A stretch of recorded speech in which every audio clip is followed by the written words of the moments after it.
Mr. Odinga has always claimed that it is the deep state and the system that rigs elections and steals elections from him. He not only had the system and the deep state, but he also had the means to hack into electoral systems and to those of his competitors.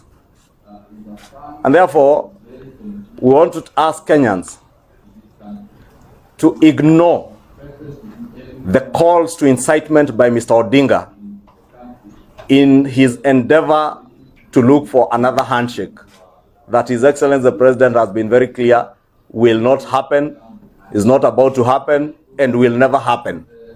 And we want to encourage our President and our Deputy President that the people who voted for them and those of us who campaigned with them, we want to encourage them not to allow themselves to be intimidated into another handshake. The people of Kenya elected the government, they want to govern them.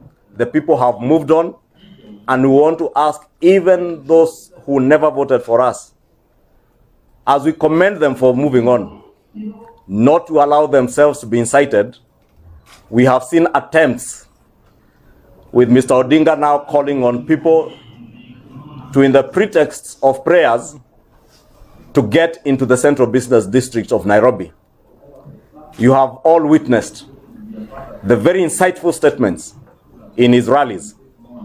And we now see a pattern of moving beyond the insightful statements to an attempt, in the pretext of coming to pray at IEBC offices, to now get into town and destroy people's businesses. And we want to encourage all Kenyans to continue maintaining peace and ignore the calls to subversive activities by Mr. Odinga and his dwindling Azimio brigade.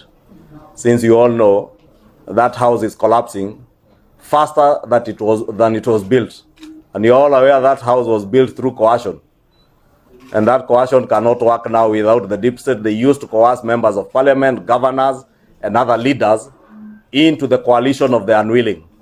And we continue to welcome all other affiliate parties that want to work with Kenya Kwanza to realize the agenda that was spelled out in the plan, which was our manifesto, to join us, to work together for the benefit of the people of Kenya, even as we oversight government together as members of the National Assembly and parliamentarians.